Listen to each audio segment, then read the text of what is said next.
ngayong umaga, guys, sobrang special yung almusal natin dahil unang Lunes din ng December ang pagsasaluhan natin, Christmas ham! Yes! Ito nga, may food adventure na naman ang food explorer natin na si Chef JR. Oh, Chef JR, gaano ba karami ang ginagawang ham dyan? Chef! Morning, Chef! Pasalubong! A blessed morning sa inyo dyan, guys! Talagang winner na winner yung kulay natin. Ma'am, libo-libo lang naman pong ham yung ginagawa natin dito. A blessed morning sa inyo dyan. Marami tayong ginagawa. In fact, 24/7 yung operations nila. Dito nga yan sa Marilao, Bulacan. At sabi nga natin, libo-libong ham ang ginagawa nila. And of course, mas marami pa, lalo na ngayon na December na at Christmas season. And of course, to know everything, yung paborito nating masterpiece doon sa ating Noche Buena at yung inyong almusal dyan.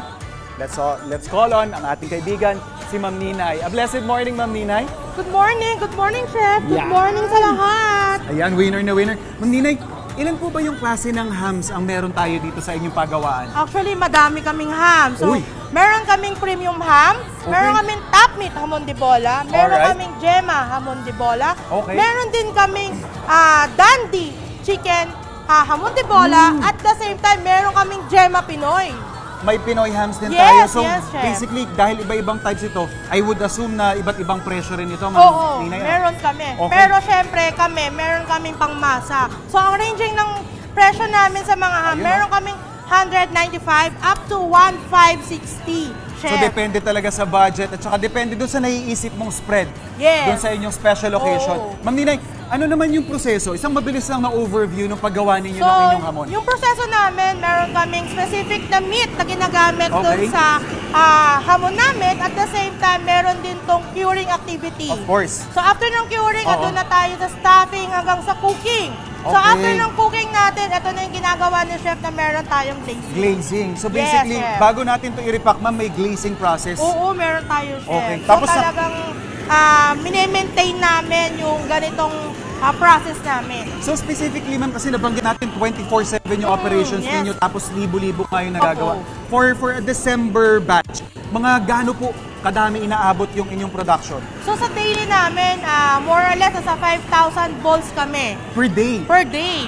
Grabe. So, in terms of bare months talaga, nasa around naman, Chef kami, nasa 75,000 balls up to 100,000 balls. So ganun po karami. And yun nga, ang dami rin kasing options. And pinakamaganda kasi dito is, ang dami nating pagpipilian. Depende dun sa budget ng mga kapuso natin, no? Ma'am Yes. Ninay. Yes, Ito, Chef. winner na winner. Tapos, after ito maripak, kung saan-saan pong parte ng Pilipinas nakakarating ito? Opo, meron din kaming Luzon, Visayas, yan, Mindanao.